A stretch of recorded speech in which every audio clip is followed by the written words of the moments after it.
Hello and welcome to everybody joining us on this session 3. It's good to have you here on this ongoing exploration of the history of Zionism. We're going to get started tonight, as always, with just a moment of silence, a shalom chant, and then we'll get started just to set the energies for the evening. So close your eyes for just a moment and gently find your breath and let your body simply relax.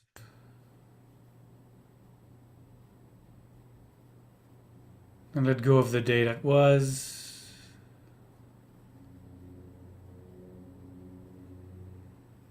And turn your attention to here and to now.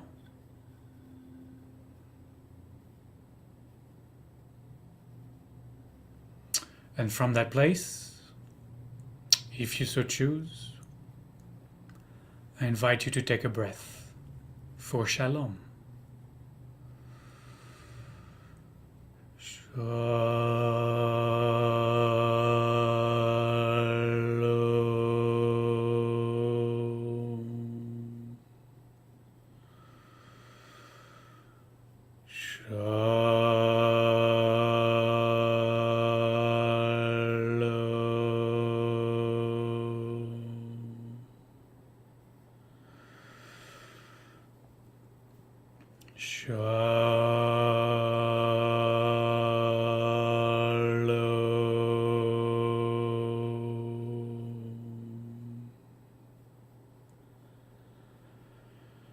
יהיו לרצון עם רפי והגיון ליבי לפניך, אדוני. Holy One, help us to know your presence in this space, in this moment. You who connect us through space and time. That the words of our mouth, the meditations of our heart might flow from the fullness of your being. The ground of my being. Adonai Tzuri veGoali, the eternal presence is the shape that I am. And it's the redeeming force within me. Amen.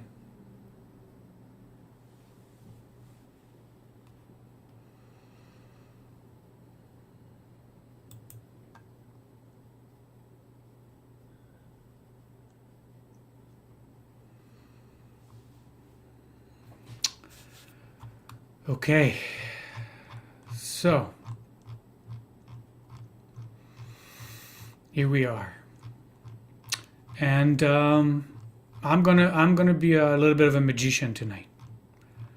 I'm gonna be a little bit of a magician, and I'm going to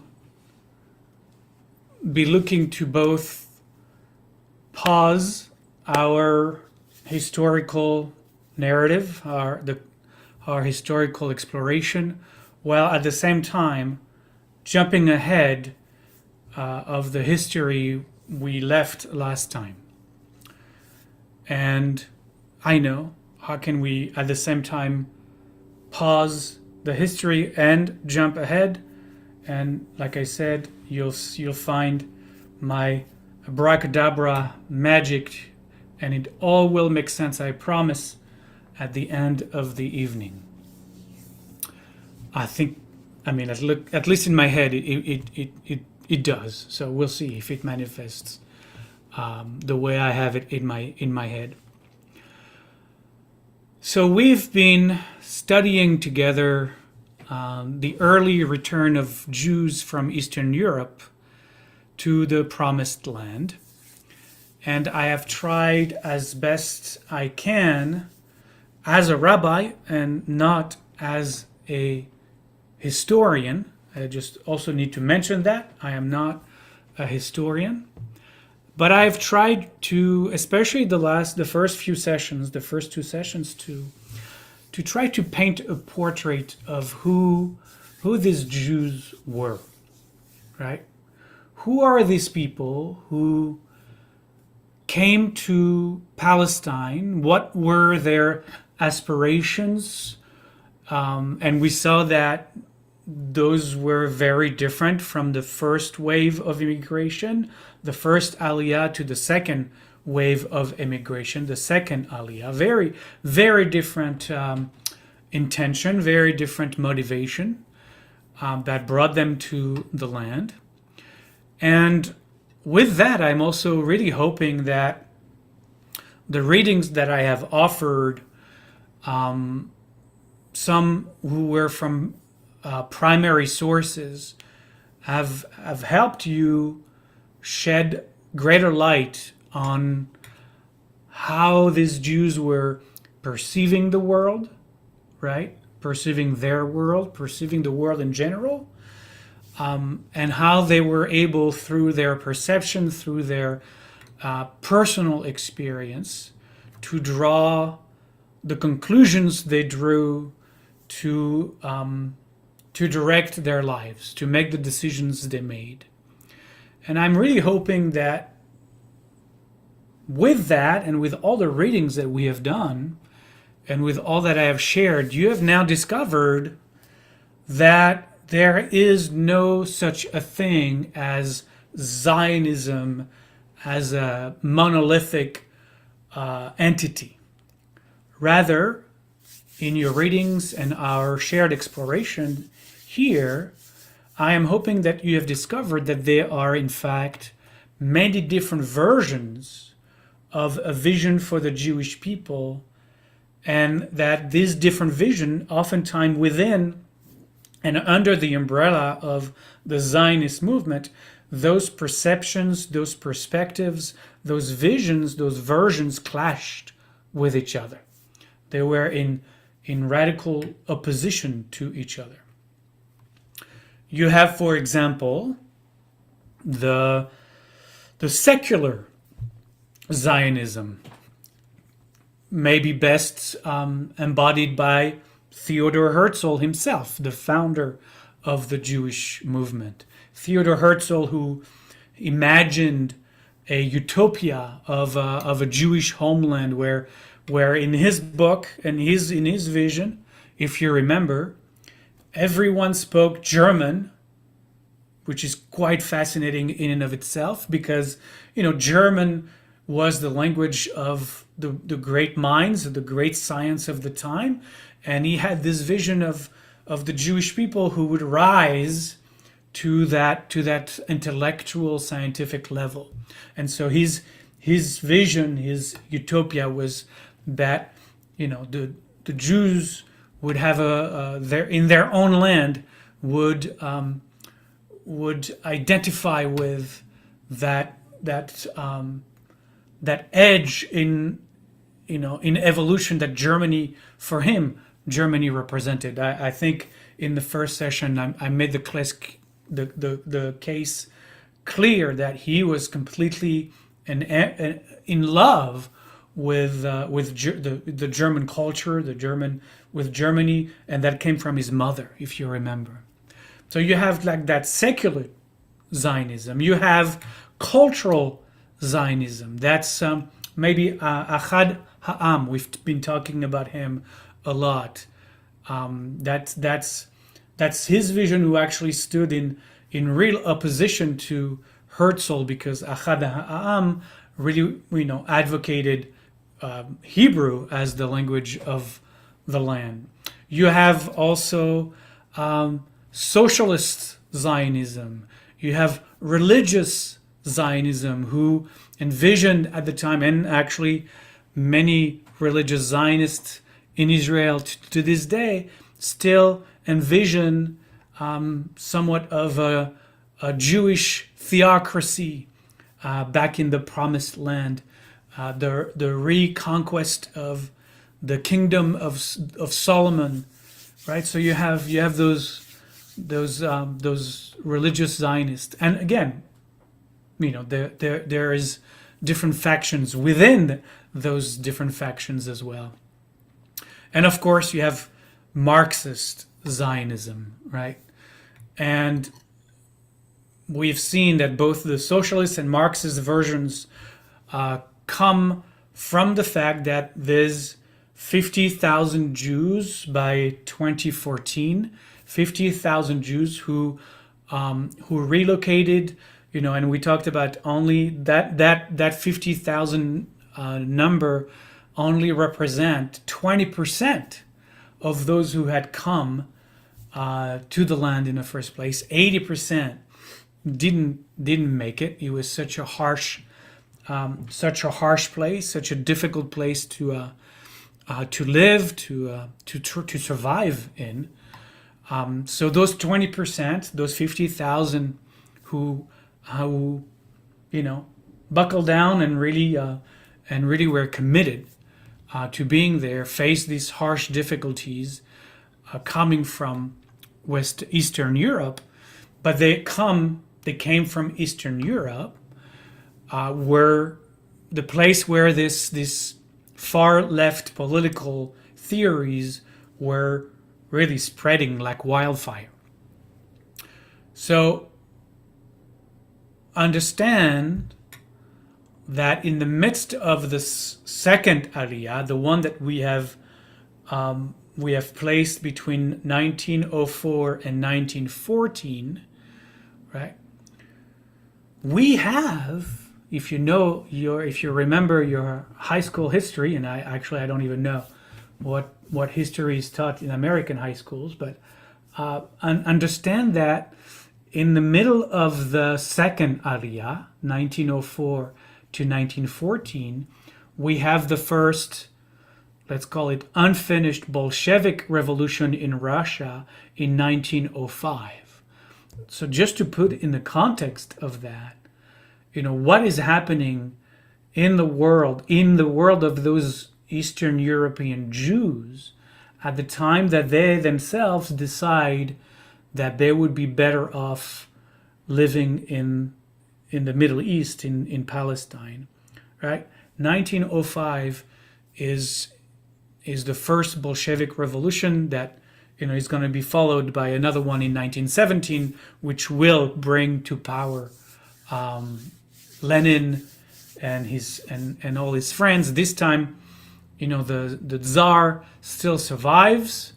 He cuts a deal with the Marxists, seemingly sharing power, but not really, which will lead eventually to the second revolution that will be successful.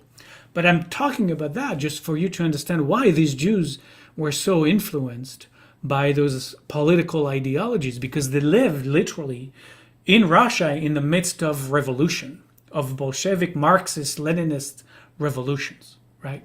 So how could they not be, or have been for decades, being in this cauldron of radical left, socialist, Marxist ideology? And that, again, that is who they were when they came to the land. But what all these forms, all these expressions of Zionisms, and I'm only mentioning the ones we've directly encountered, whether they were competing or not competing against each other, whether they were criticizing or not criticizing each other, they all had one fact in common. All of them stem from the deep knowing at the end of the 19th and the beginning of the 20th century that Jews without a homeland were in danger of obliteration wherever they were in the world, but especially in Europe. After 2,000 years of exile, they came to the conclusion that their life situation had not improved, and in fact, they were concerned that with modernity and the sharp improvement, let's say, in the means of warfare, their lives were at much greater risk that there had ever been before in the 2,000 years of their having lived in other people's countries. Because, it was one thing when the massacres came and your neighbors were armed with swords and pitchforks. It was another thing when they came with guns and rifles. The death toll was very different. So I would say that all Zionists of any persuasion understood that a dark storm was coming and that Jews needed a place in the world to take refuge from persecution and violence, where they could be their own masters and shape their own destiny. And that place was Zion, Jerusalem, the ancestral homeland of the Jewish people. Now, they didn't invade the land with their mighty armies, stole the land and expropriated the people who lived there, only to impose their way of life and extract the resources of the land to be shipped somewhere else, as actual settler colonialists did, and did a lot at that time. They, as we have seen, mostly relocated to the existing cities of the time and bought a handful of little farms, overwhelmingly, as we saw and we read, from the Sultan in Istanbul, because this was the Ottoman Empire, and overwhelmingly buying tracts of land that were unoccupied and ownerless, besides belonging to the Ottoman Empire. And minimally, as we saw also last week and in the readings between last session and this session, also small parcels from local wealthy landowners. Which brings me to my second point for the night, which is whenever we try and judge Zionism today, as we see that happening now on a regular basis, we cannot project back onto the people and the circumstances that existed 150 years ago our own understanding of the world today, our own worldview today, our own consciousness today. It is, in fact, I believe, distorting reality and leading us to misunderstanding what was going on there, and therefore misjudging that part of history. And that's why I have insisted and will continue to insist that we put ourselves as best we can in the shoes of those who lived that history at the time that history unfolded, right? So that we can have an inkling, right, to understand their world, to see how they could see their circumstances, and why they took or adopted the kinds of perspectives they adopted on their own reality. And that's why I'm doing the best I can to share as many pieces of writing being written by people who lived and experienced these particular times. Understand that our worldview, yours and mine today, is what we would call a postmodern pluralistic consciousness, right? The people we're talking about who lived 150 years ago existed in a very different world that we could qualify as being in distinction of our postmodern pluralistic consciousness. They lived in a modern ethnocentric consciousness, a modern ethnocentric world, a world that was dominated by social Darwinism. This was the peak of social Darwinism, these decades, where in fact it was an accepted matter of fact that there was, for example, a hierarchy of races, right? Just to put it in context, only 50 years before the first Aliyah, only 15 years before the first Aliyah of 1881, it was only 50 years prior to that that the 13th Amendment abolished slavery in the United States. Now that's the era we're talking about, right?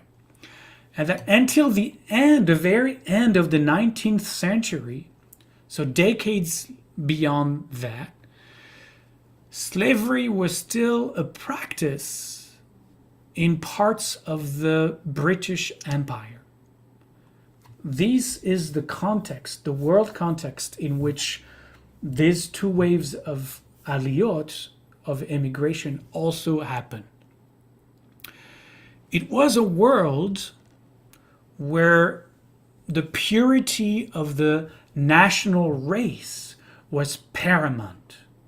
It was a world where eugenics were a practice that was adopted, in fact, right here in some states of the United States of America. Not everybody knows that, but in the 1900s, a handful of states had on the books the practice of eugenics and the pursuit of euthanizing people with disabilities, people who didn't fit the profile of what it meant to be a pure American. This is the context in which Zionism also is happening. I understand that it was also the industrial world of Charles Dickens' Oliver Twist, Victor Hugo's Les Miserables, right? It was a time of child labor. It was a time of, here in the US, the robber barons. It was a time of great economic disparity, which explains why you have this rise of socialism and communism in response, the beginning of class consciousness, right? Great class stratification in the Western world, and therefore, the rise of class consciousness and the proletariat and the fight against the upper echelon of society. Again, it was a very hierarchical, not just racially hierarchical, socially hierarchical, politically hierarchical. It was a different time, right? It was a time of great nationalistic fervor. It was the time of of the colonies. It was the time of great empire. It was the time where France, England, Germany just conquered Africa, India, and just drew lines and decided, what part of the world belonged to them. Right? That is the world we're talking about. So, the world wasn't the one global family as we understand it today. I mean, unless you're the leaders of the British Empire and you want to unify the world, you make the world one, meaning, make the world British. But that is not what we understand it from a pluralistic perspective. Pluralism it's hard to understand, but this pluralistic consciousness simply did not exist. People didn't think that way, right? So the pluralism where, women are equals to men, that didn't, 150 years ago, didn't exist. The sense of pluralism where women could vote or were able to wear pants, not part of the context of the time. So we really need to try and put ourselves, and immerse ourselves back in those times to try to really understand who these people were, right? It was a time where other religions were tolerated because it was enshrined in most Western constitutions. But really, to be honest, to be truthful, Christianity and whiteness really reigned supreme. And at the same time, even within that, every nation had this hubris, or this notion that they were superior to every other nation. So even within the Western world itself wasn't pluralistic because the Germans felt themselves superior to the French. The French felt themselves superior to everybody. That's known, and so did the British, right? It's which is why we're going to have two world wars right there, because of that sense of also this hierarchy that continues between nations as well.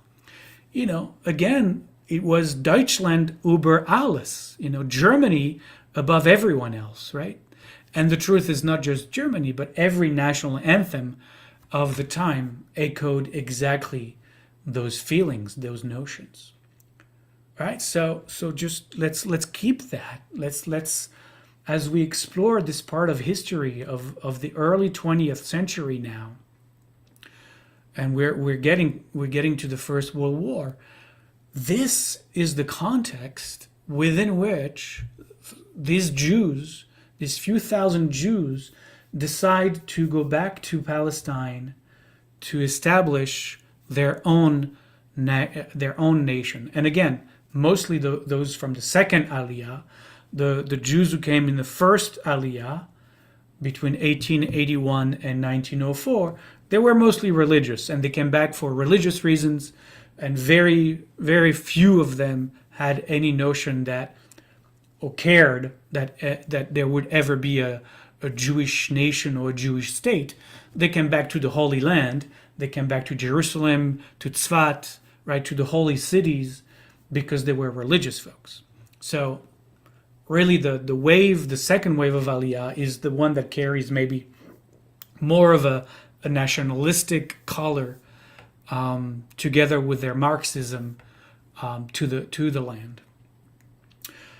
And so again, let's hold all of that in our awareness, and not judge, as we evaluate what the Zionists did, or what the Palestinians we haven't even gotten there, but what the Palestinian did, how this history unfolded. Let's not judge it from where we stand right here, right now, 150 years later, looking back and pointing the finger and saying, well, they could have done it this way if only they had thought differently about. Maybe they couldn't think differently. Maybe we are projecting onto them notions that were never even present for them, that would never even arise in consciousness, right? You like we say, you can't know what you don't know, right? And this notion of global citizenship that we have maybe today, of pluralistic democracies, liberal pluralistic democracies, that was not what existed 150 years ago. Just clearly not at all. Not at all. And so, again, in trying our best to put ourselves in this historical context, we need to look at the fact that this is the world that Jews were a part of. This is also the worldviews that they held. How could they not, right? This is also that was also their understanding of reality, because that is the reality they were immersed in. Because they too, like everyone else, you can't escape it, like you and me today, were the product of their time. But they were also the pariah of their time, just like we are becoming today at a frantic pace, the pariahs of our time. And so that's why I was asking last session, as you were about to encounter those, there was a lot of readings this week, that to continue to ask yourself throughout those readings and really throughout the rest of the course, to keep pondering and wondering based on who we can understand them to have been, those Jews, those Arabs, those Palestinians, right?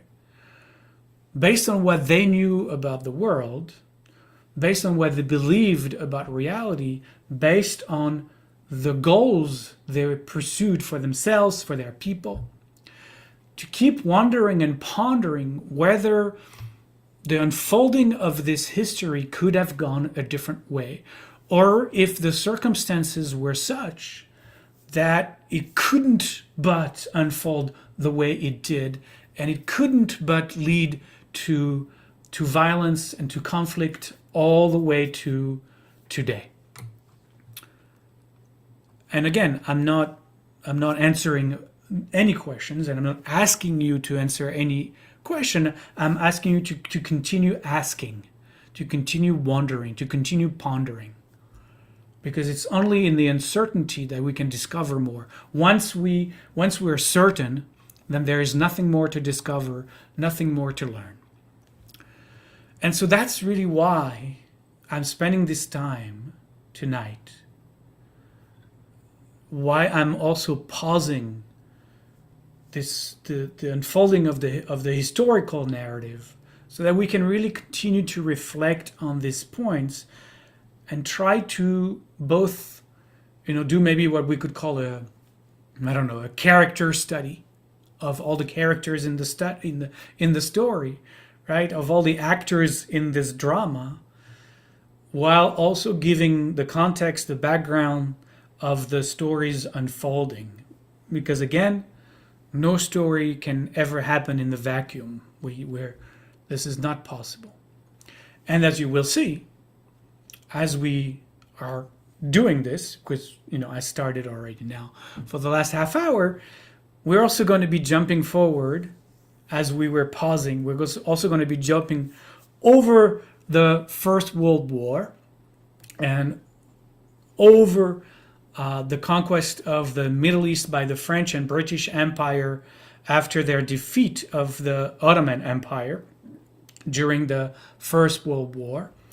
We're going to come back to that, of course, but this week I decided to create this space to discuss and try to get a real sense of who these people were. And because of that, I'm going to use what happened in the 1920s to help us understand more about these people, and then we'll go back to the First World War next week. Okay? And we need to look at what happened in the 1920s in Palestine, because what happens there eliminates an additional aspect of who these Jewish pioneers were, besides what I just laid out right now, how they saw themselves and how they sought to redefine, in fact, Jewish identity. So that was kind of part 1 and 2 before I jump to part 3, which is yet another facet of the diamond of this Jewish Zionists, these pioneers. I want us to just briefly just hold what I just shared about the context of the world, about the context of the social, economic, and political world they inhabited, around this understanding of very hierarchical worldview that permeated every aspect of society, political, economic, social, gender, race, right? Just to keep that and understand that this was also How could it not be part of the makeup of the Jewish people? Because they lived there in Western and Eastern Europe. And now with that, there's an additional dimension that I'm going to now share with you to continue shedding light but this time the uniqueness of the Jewish experience, of Jewish Zionist experience. Because as I just said, these Jews who came to Palestine, these Zionists, these pioneers, they are often, I'm using that word because that's really kind of how they were, they were called, that's what they were called, the Chalutzim, they were called the pioneers by the Jewish community worldwide. So I'm using a term that is relevant to the time. And as I just said, I just hinted at the fact that they sought to redefine Jewish identity. And that's really key if we want to understand Israelis today. It's not just that they came to the land from Eastern Europe, fleeing violence, pogroms, and persecution. Once they got there, they also sought to redefine Jewish identity. How and why did they do that? So I'm sure you remember that I mentioned that after the Bar Kokhba rebellion was crushed by the Romans, I know suddenly I'm like really jumping back now. So 135 CE, 135 CE was the last time the Jews tried to retake their land, this time from the Roman Empire, through the rebellion led by Bar Kokhba. And that, as you remember, that obviously that rebellion was brutally crushed by the Roman armies, and that basically sealed the loss of our ancestral land to the Romans, and really created the beginning of the great dispersion, the great diaspora through the Roman Empire of the Jews. And if you remember, what I mentioned was that in order for the Jewish world, the Jewish community to survive, the rabbis of the time, who were the leaders of the community, wherever those communities were reestablished, opted to encourage their folks, to encourage their Jews, wherever they were, to survive by negotiating and yielding to the local powers, right?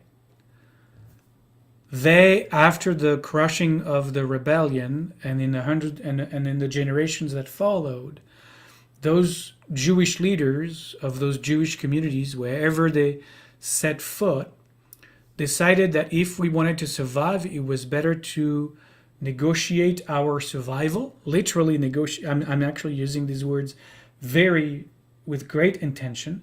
Negotiated our survival, and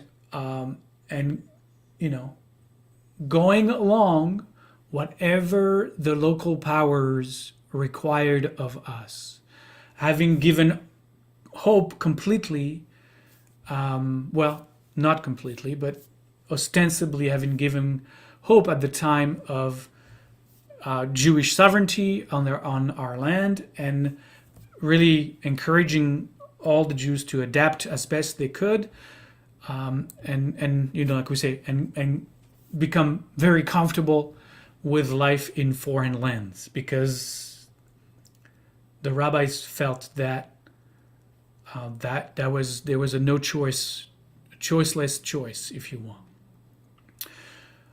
You will read Yael Zerubbabel this week, and you will see that many supporters of Zionism argued that these, rabbi-led, right? The rabbis were the leaders of the community, of the Jewish community. They argue that these rabbi-led centuries of passivity, of the Jews being, just trying to get along, going along to get along, had caused actually great loss to the national vitality of the Jewish people, and had eroded or destroyed altogether the Jewish willingness to confront their oppressors. Right? That was their argument. Right? These Zionists looked at the history of the past 2,000 years and pointed the fingers at the rabbinic leadership of the dispersion of the diaspora and said, what your policies have done is that you have sapped the Jewish national vitality, and you have sapped Jewish willingness to stand up for itself, for themselves, for ourselves. So we could debate whether this, 2020 hindsight judgment of what the rabbis felt they had to do to survive in diaspora for 2,000 years, whether that was a fair judgment on the part of the Zionists or not. Zionism, having made this argument, will position itself as the movement that will change how Jews saw themselves. Right?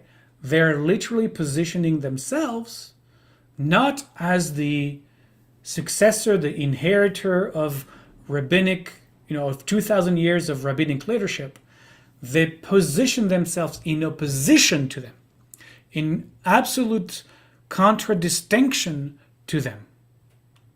There's like the anti-rabbis, which, obviously them mostly being socialist Marxists, makes sense because they didn't really have a great vision, a great love toward religion anyways. But as they do that,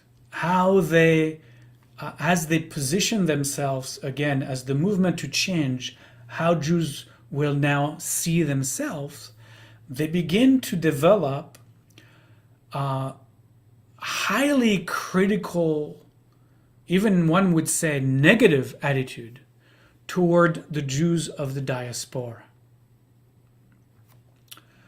The case can even be made that many Zionists went as far as affirming that Jewish history ended in 135 CE and Bar Kokhba's defeat, only to begin again in 1881, when a few thousand Jews took fate into their own hands and came to Palestine to begin laying the foundation for a future Jewish state. They go as far as saying that between these two dates, 135 CE and 1881 CE, between these two dates, there was no or very little value to Jewish history. That all of those almost 2,000 years had no value to the unfolding of Jewish history. No value. And obviously, they, from their own beliefs, socialist belief that caused them to really despise what they saw as the excessive religiosity of the diaspora Jews, they came to the conclusion that religion, and in fact, that the religious leadership, right, caused the subservient attitude of the Jews faced with their oppressors in the 1700-year interregnum, right? That's the argument they made. That's the argument they made. that not only that 1700 years was for naught, but in fact it was the worst time for the Jewish people because he caused the Jews to become, all that they projected onto them. They had become the weak Jew, the Jew that doesn't stand up for himself, herself, and so on and so forth. In contradistinction to those 1700 years of almost waste as they saw it, they viewed the ancient pre-Bar Kokhba, pre-135 period as glorious. They saw that period, the what we would call the biblical period, the 1100 years of Jewish existence in its own land, as light filled. This was an era where Jews were courageous, where Jews were rooted in and defended their own land. And they saw themselves, these Zionists, as the direct heirs to the ancient Jews, not to the Jews of the last 1700 years, but to the Jews of before that, right? They saw themselves as the spiritual descendant of their illustrious forebears. And therefore, paradoxically, because they came from the diaspora, they tried to forget their diaspora heritage, right? And in so doing, in that attempt at erasing 1700 years, they sought to establish a new Jewish identity in complete opposition to that of the diaspora Jews. Let me give you a few examples of how that manifested. First, they absolutely renounced speaking Yiddish altogether and embraced Hebrew, the language of the ancient Jews, as their lingua franca. They renounced the name Jews, like they renounced calling themselves Jews. I'm serious. And they embraced a new way to call themselves, to define themselves. They call themselves the Hebrews. Because Jews was from over there, Hebrews were those who came back to Palestine. They changed what they thought of their diaspora names to Hebrew ones, right? Ben Gurion is not Ben Gurion's name. You can look it up. Most of the leadership of Israel were not born with the names we have come to know them to be. Ben Gurion was never Ben Gurion. But that's what they did. They trashed, basically, their former names. 3 or 4, I don't know how many examples I've already shared, but they became completely secular. That was really key.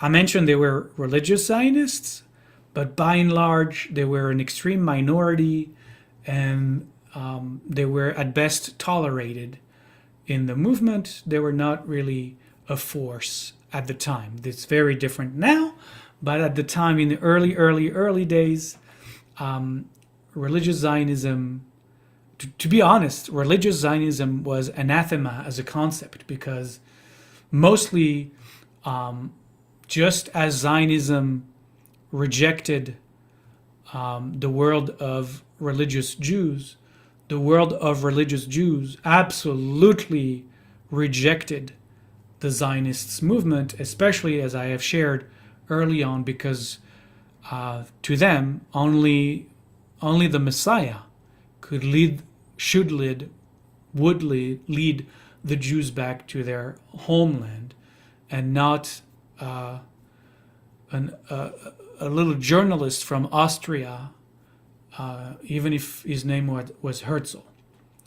He was not the Messiah, as far as they were concerned.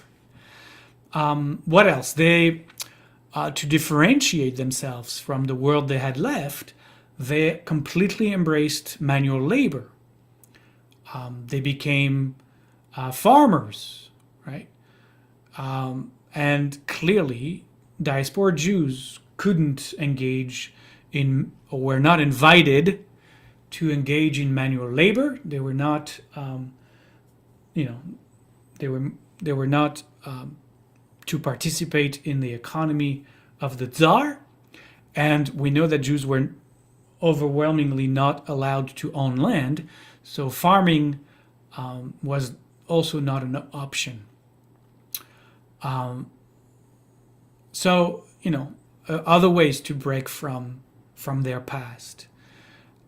They also, maybe as an interesting twist against religious Judaism, they embraced the Torah. They embraced the Jewish sacred books as history, not as religion, and also for them as a testimony or a map of the ancient land. And many of them used, and to this day there are labs who try to rediscover all the flowers that used to grow in the Promised Land in biblical times. They want to rediscover all the plants, the flora and the fauna of biblical times. They're still trying to do that, which, in its way, it's quite beautiful actually. But it's just to give you another example of how they took on even sacred texts and sacralized them to fit their nationalistic and reconnection with the land purpose. They also, refocused some of the religious celebrations to become more nationalistic celebration. I've mentioned that over the years at Bet Aleph, but the holiday of Hanukkah has become prominent in the Jewish Western world, in the Jewish world in general, because of this ideological Zionist push, because it was a very minor holiday for the rabbis, but it became a major holiday for the Zionist movement. Why? Because their intent was to focus on the military part of the history of Hanukkah. The focus was on the revolt of the Maccabees against the Seleucid Greeks in the 2nd century BCE, right? They insisted and embraced what the rabbis had rejected. And I often say why the rabbis rejected the Maccabees, because the Maccabees actually historically, generation or two after their triumph against the Greek Empire, put themselves in power in Jerusalem and became the puppets to the Roman Empire. So the rabbis decided that they were going to redesign the history of Hanukkah and make it about, they made up the story of the oil that burned for 8 days as a way to, reshape Hanukkah into a religious holidays. And so when the Zionists came around and decided well, we don't want to do the religious thing anymore, and we don't want to embrace the fantasy tale of the rabbi with our flask of oil and the pseudo miracle of light. We want to focus really on the military aspect of it and how a small group of Jews rose up against a mighty empire and triumphed, right? And they're going to do the same thing with the revolts against Rome, right? How a small force of Jews is also going to stand up and fight against a mighty empire. And you will read about that in Zerubbabel's readings this week, as she touches on the myth making around Bar Kokhba, of course, but also around the story of Masada. And just as the rabbis de-emphasized the military aspect of the Jewish revolts against the Greek Empire, the Roman Empire, the Zionists will re-emphasize them without, especially when it comes to fighting the Roman Empire, without insisting too much on the fact that both at Masada and Bar Kokhba were defeated, right? Which is what happened. Only the Maccabees were victorious in all of those fights. And just as they were very selective on the facts that they wanted to uplift, to uphold, they also were very very keen on not focusing too much the way they didn't really want to focus on the fact that those revolts were crushed by the Roman Empire, who outnumbered them by the thousands. Well, they didn't want to focus too much on the fact that that was also the case where they were at that time in history, that they were a really tiny minority amongst a vast Arab presence in the land. So they didn't want to focus on that either. They didn't want to bring up the fact that history could repeat itself. So they focused really on what serves their purpose, right? Because they were creating a narrative, they were creating a myth. So they focused really more on what they saw to be acts of resistance, military valor,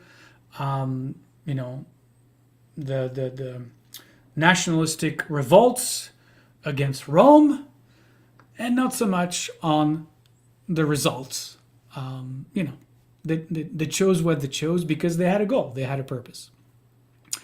All in all, if you think about it, it was really a tremendous act of visualization, right? We do spiritual visualization, right?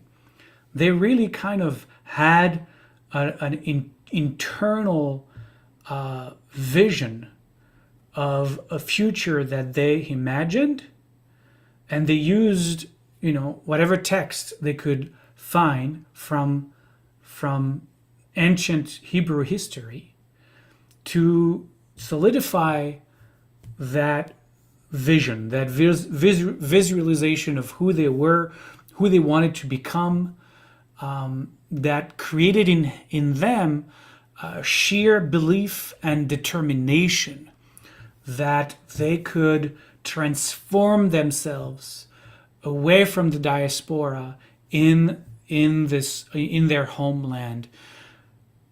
But also understand that they were doing this, trying to conjure up this out of nowhere, out of nothing, a new identity, a new personality in a very hostile and harsh land at the time, with no script, no role model, and no precedent.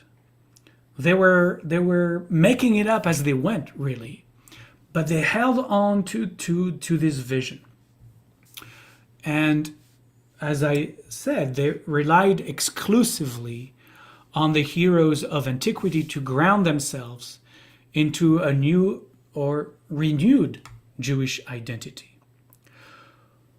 What moved them to do so, I would say sadly enough, is, as you can feel in my words, a sense of shame, really, vis-a-vis the history of the Jewish diaspora.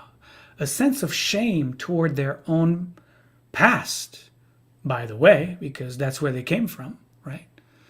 And a core need that they had to differentiate themselves from that past, from where they came.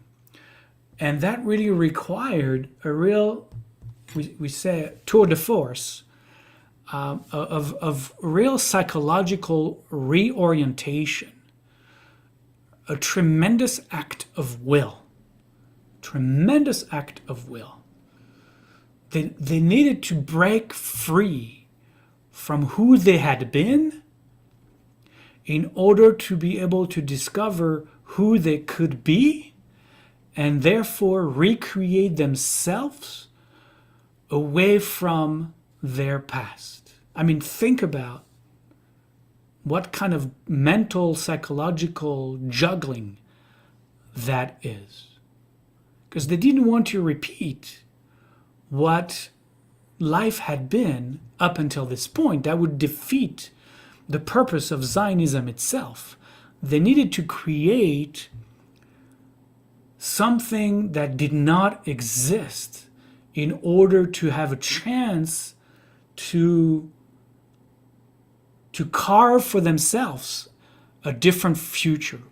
And they understood that that future could not be built on the immediate past, but they therefore rooted it on the ancient, very ancient past.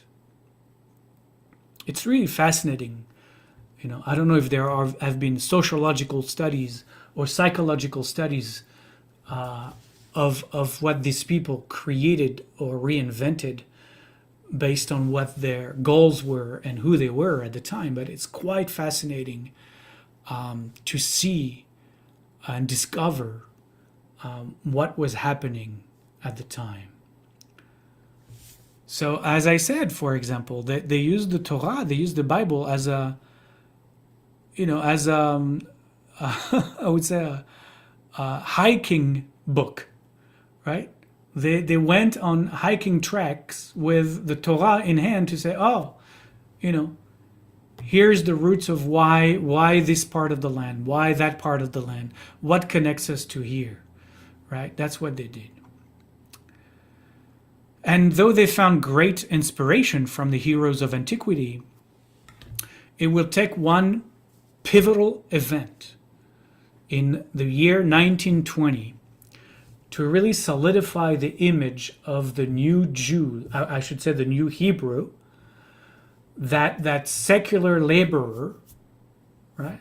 Laborer, a farmer, a muscular pioneer, tanned by the sun, because he and she equally were working outdoors in the field. All that the diaspora Jew could not be, wasn't, right? Defining themselves as a real fighter, also something that the diaspora Jew could never be, right?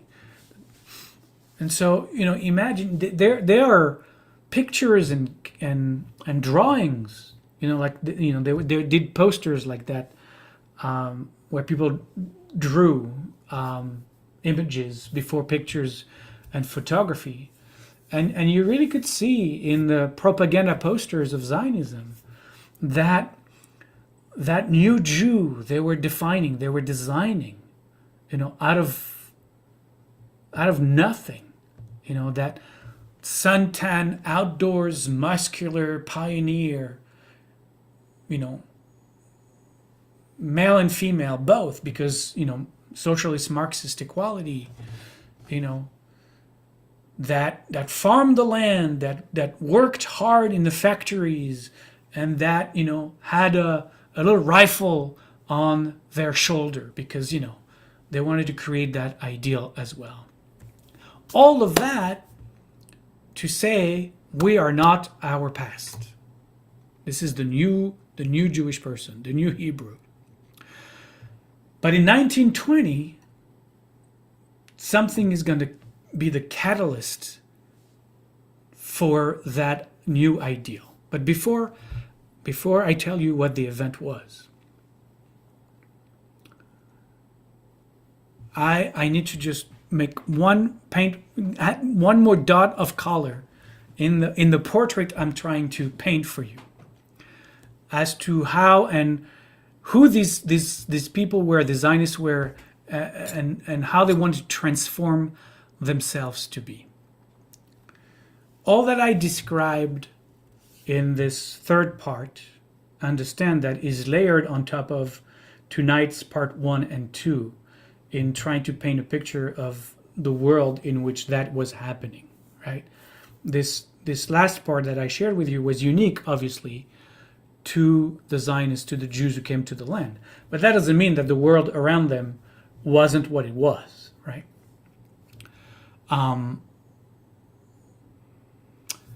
Remember that these Zionists had themselves fled the pogroms, right?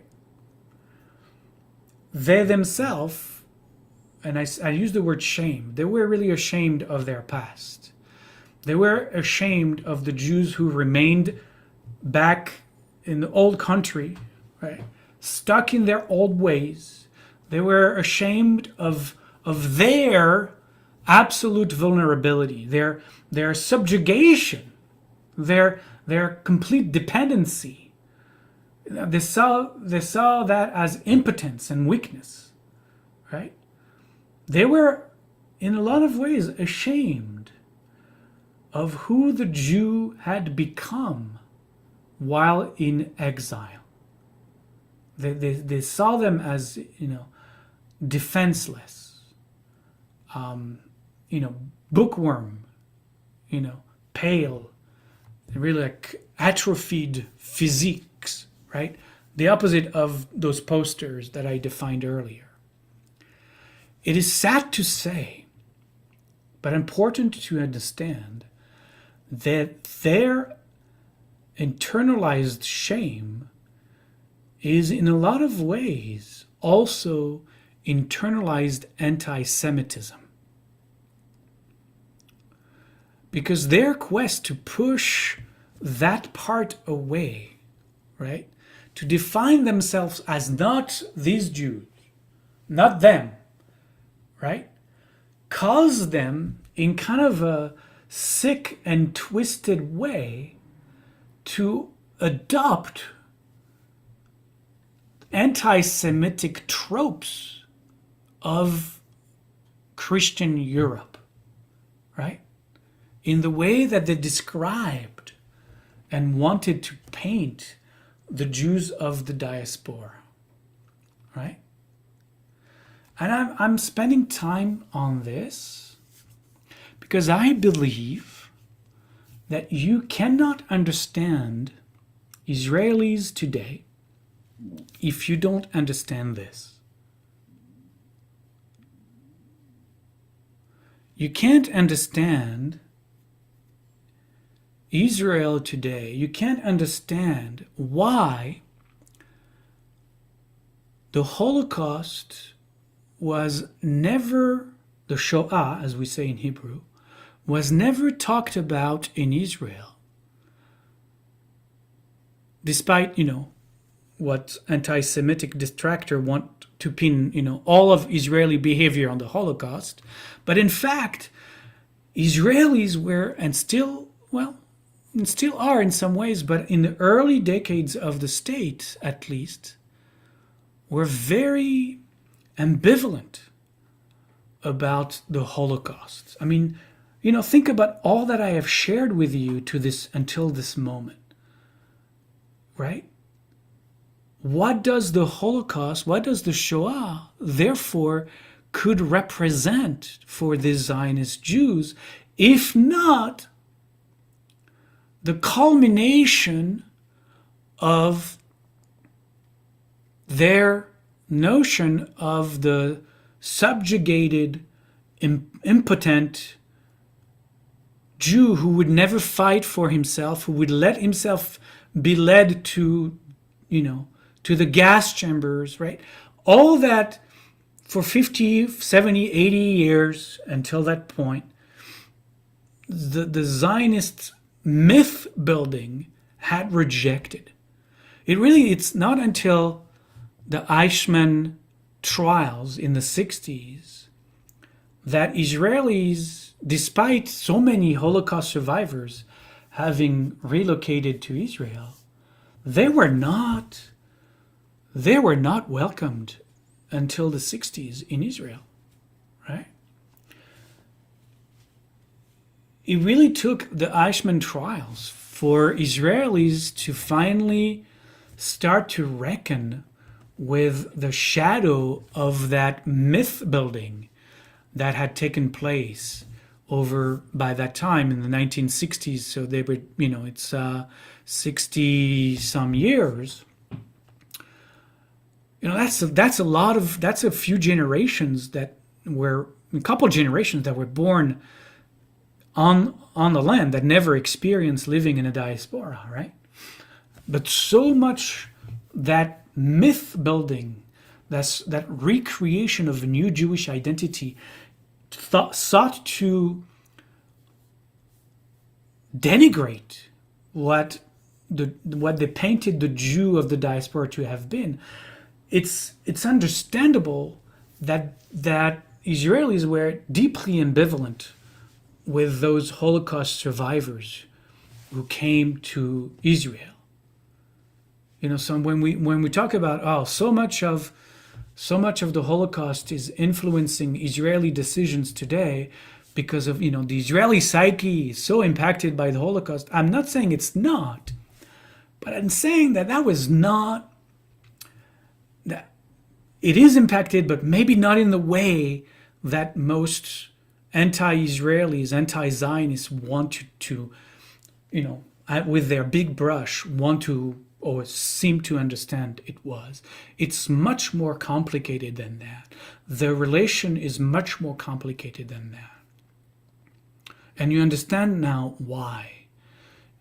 And you can't, again, it's like if you want to understand Israelis, especially the early generations of Israelis, you have to understand this. You have to know this, right? You have to know that the Zionist Hebrew wanted at best to deny and distance themselves from, or even reject their past, right? And some of the ways it manifests even to this day, it comes with a lot of criticism of what's called the March of the Living. The March of the Living is actually a quite fabulous trip. It takes Jews from around the world, young Jews especially, on a very deep and meaningful tour of Central Europe, and takes them through different concentration camps, just to expose them to the reality of the Jewish experience during the Second World War. The problem with this, so this is an Israeli organized tour, Israeli sponsored tour, but forever the point of the trip was to explain to those who participated in the March of the Living that this was the Jewish past, and then they take them to Israel, right? The trip ends, after Auschwitz, Treblinka, and Sobibor, the trip ends with Israel. And the contrast was to show that this was the past of the Jewish people and the future was Israel, which caused the few thousand Jews of the Polish Jewish community, there's not a lot of them left, to be absolutely outraged, as they needed to be, and say, you cannot define Jewish life in Poland by its last 4 years, right? You cannot bring Jews from around the world, show them the concentration camps and the extermination camps, and then take them to Israel and paint a picture of the future of Judaism, the future of Jewry is Israel. You cannot tell this narrative. And so, with actually our friend Gerardo participated in gathering funds, and the Jewish community there, with the help of the Polish government, built a wonderful museum in Warsaw about 1,000 years of Jewish life in Poland. And they were able to insist that these kids who take the tour of the March of the Living spend a day in that museum so that they could also appreciate 1,000 years of Jewish life in Poland and not just think that Polish Jews lived for 4 years in Poland, lived and died for 4 years. But I'm bringing that as an example of that consciousness that still exists in Israel, that need to create a narrative of the Zionist movement as the new Jewish identity, the new Hebrew identity, right? They wanted to do it for themselves mostly, but it impacts obviously what happens today. Now, you can't understand why, with all that I have shared now, right? Maybe it's easier, I hope it is easier, to understand why in the Israeli psyche there is an existential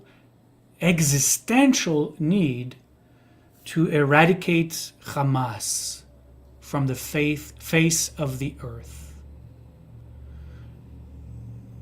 You can't truly understand that impulse in Israel today if you don't get this internalized trauma of how the Jews understood and rejected their initial experience of being Jews in the diaspora, right?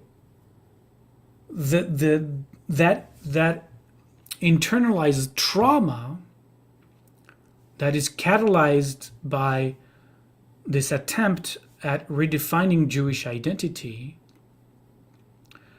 has been, oh my God, I don't know what words to use, immensely challenged, completely shaken by what happened on October 7th. For Israelis, it's not just like the worst event since the Shoah, since the Holocaust. It's Kishinev happening all over again. And if you read the assigned reading from last week, you read about Kishinev, right? For Israelis, never again is not just the Shoah, it's not just the Holocaust, it's also Kishinev. And now it's October 7.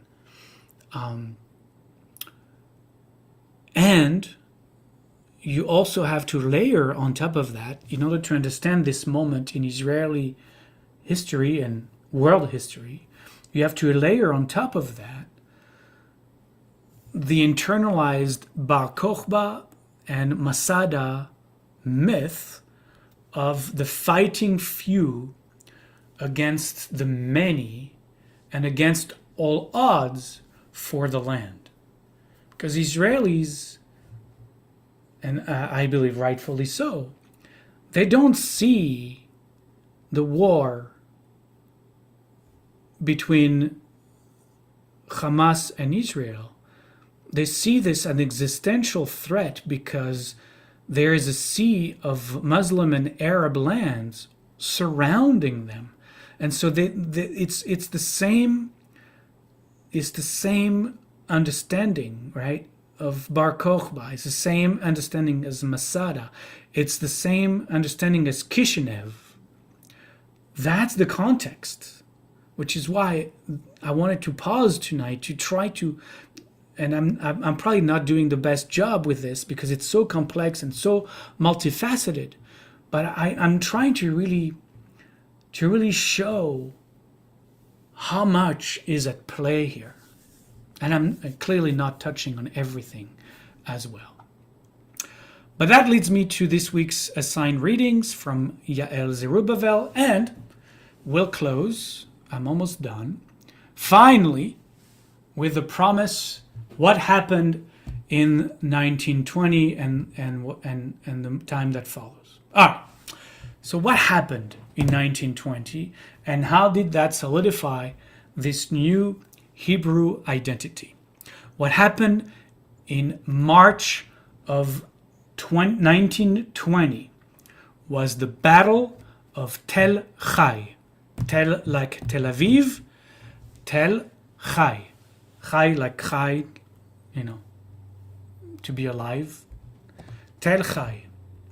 In March of 1920, a handful of, let's call them Hebrew pioneers, led by Yosef Trumpeldor, were confronted by some 150 Arabs in the settlement of Tel Chai in the Galilee, the Panhandle, what's called the Panhandle, which is really the northern tip of modern Israel today.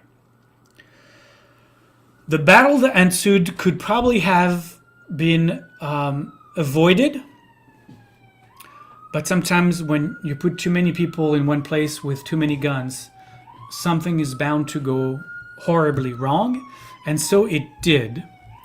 And in the battle that ensued, 8 of the Hebrew Zionists in the settlement of Tel Chai died, including their leader, Trumpeldor, who was already celebrated as a military hero for his service during the First World War. Again, this is 1920 now. And it has come to be known that his last words, as all great myth, are born from, his last words were, "It is good to die for our country." It is good to die for our country. These were his dying words as after the Battle of Tel Chai. And immediately, as you can imagine, Trumpeldor was made into the modern-day Bar Kokhba. Trumpeldor was made in the modern-day Bar Koziva, the leader of Masada, just as in ancient time the story was of a few fighting a lost cause against the many. What this did is it created a bridge, the bridge that until that moment did not exist, between antiquity and modernity. In that moment, the bridge between antiquity and modernity has finally been made, and the new Jew, the new Hebrew, was now officially a fighter, a defender of the land and the nation, right? Let me be clear. We're only talking about myth making here. We're talking about identity creating. I am not saying we're not talking about any particular change on the ground in actuality. Let's remember that living and working in the land was extremely hard work, and that no Jew had any intention of ever, at the time, ever confronting the Arab population.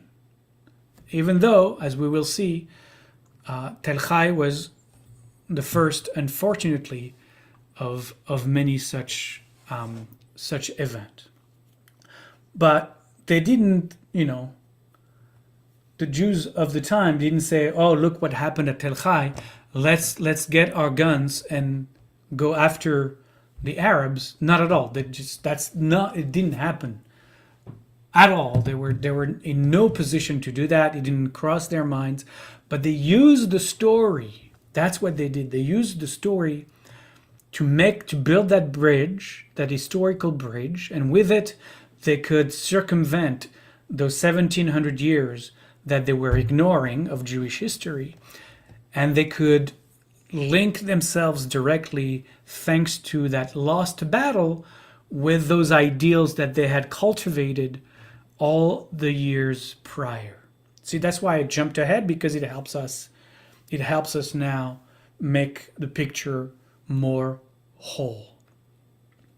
Maybe what changed on that day at Tel Chai was the realization and the profound knowing that fighting was now unavoidable, that in time there would be sacrifices to make and loss of life for their cause. But now all they had and what they desired, wanted, was both a hero to hold on to and an example to follow. Right? There was a new Bar Kokhba in the land, right? A new Bar Kokhba who at the time had rebelled against the mightiest colonialist empire of Rome, which is very ironic, because that also shapes Israeli consciousness, or the consciousness of the Zionist of the time, the pre-state Zionist, is that they saw themselves in the image of Bar Kokhba, in the image of the Maccabees, as resistor and rebellions against colonialist, settler colonialist empires like Rome. And as we will see, they rebelled and fought the British Empire. So they really saw themselves in their fight for independence fabulously and ironically in complete opposite of what anti-Zionists are wanting to make us believe we are.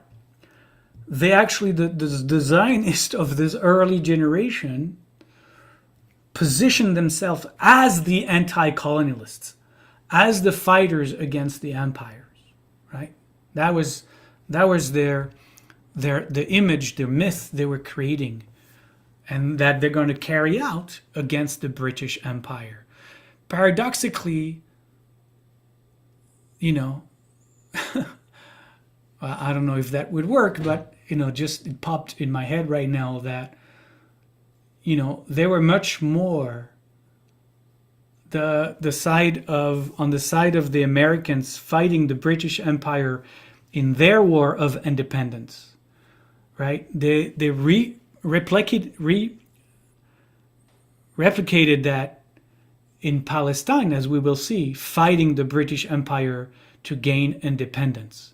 So they were though we're that we're trying to be painted as the red jacket, they were not. They were the ones behind Washington to fight for independence against the Brits, repeating history in a different part of the world. So you will read, and I love that story of Yigal Yadin. Also, there's only one reading assigned this week, this session. So I figured there were so many last week that it would give everyone time to catch up on last session's reading. So there's only one piece this week. And Yael Zerubbabel talks about the story of Yigal Yadin, and I know you will enjoy it. I always love reading about it again. I forget, and then it's great to rediscover it. She talks about a fascinating concept. She talks about the creation of what she defines as the master commemorative narrative, the MCN, the master commemorative narrative that comes to shape a nation. What are the founding myths of any nation? Obviously, especially the founding myths of Zionism. But also, what are the national holidays? And what do they communicate about us as a nation, as a people, right? What is, and I was thinking as I was rereading her piece, I was really thinking about, what is the master commemorative narrative that unconsciously shapes us also as American. Like, I challenge you to think about that as well as you're reading her pages.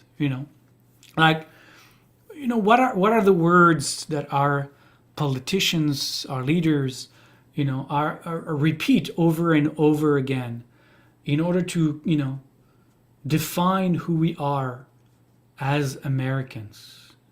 There's really is a narrative, subtle or not so subtle, that we are exposed to, at least every 4 years, but every year, with what we celebrate.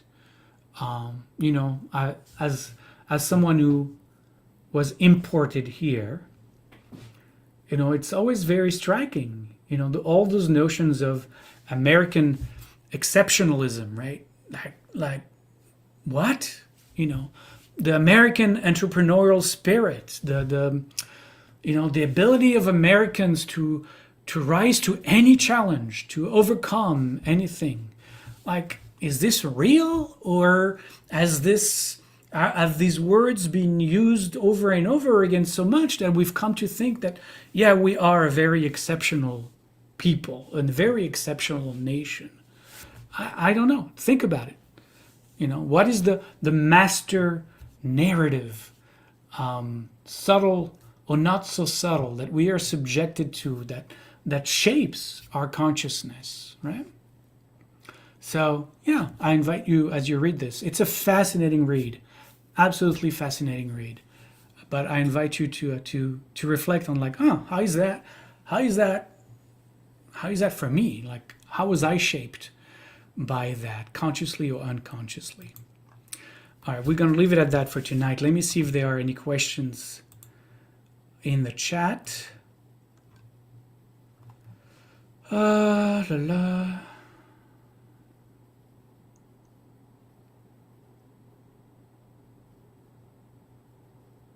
Is Yad Vashem? So Yad Vashem is the Holocaust Memorial in Jerusalem.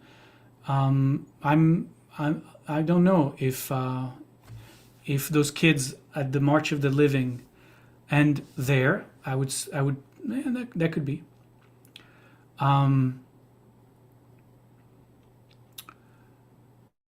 Did those new Jews, the Hebrews, embrace the label Israeli? Yeah, I mean, we'll see how that also will happen.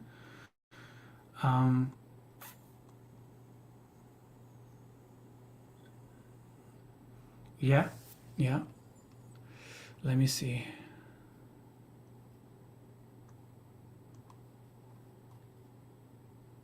All right. Good. Good. Well, yeah, feel free to email me if there are any more questions. Again, I really felt the need to take that little break and clumsily try to explain, who these people were, when they were, what the context of their lives were, what they were trying to accomplish, their trauma, their need to, when you create, it's like teenagers, right? When teenagers create their own personal identity, usually they do it against their parents, right? Who are you? Well, I'm not my parents. That's the always the teenager's conflict, right? So that's also at play psychologically, right? We have to take all of this into account. Who are you? Well, I'm not them. Okay, so then therefore, but that is not taught. That is not understood. And unless we really get to those roots, those early roots, we miss the psychological construct that comes to be embodied by the people who were reborn in the promised land. So I hope that was worth your time. Enjoy Yael Zerubbabel. I know you will. And we'll close with shalom as we always do.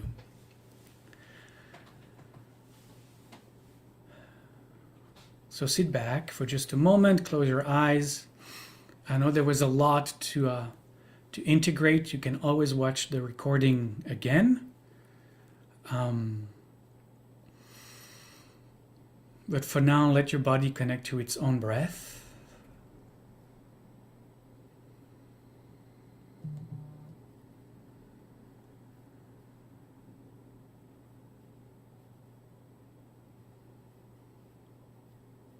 And let's close this time together with a threefold shalom chant.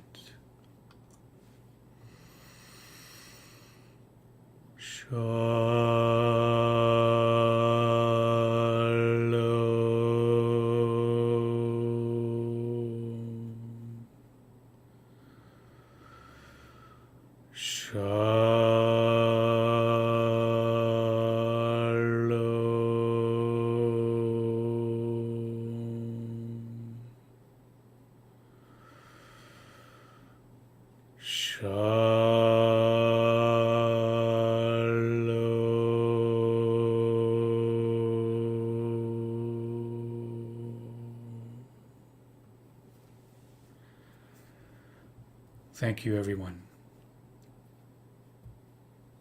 Now take 2 aspirins and have a good night.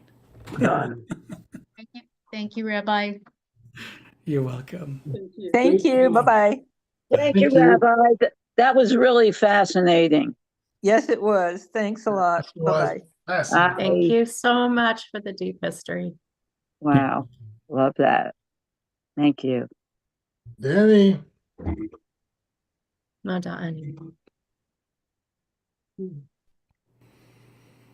Yeah, Olivier, have you ever checked out the book I mentioned in the chat? Pete, Thank you, Olivier.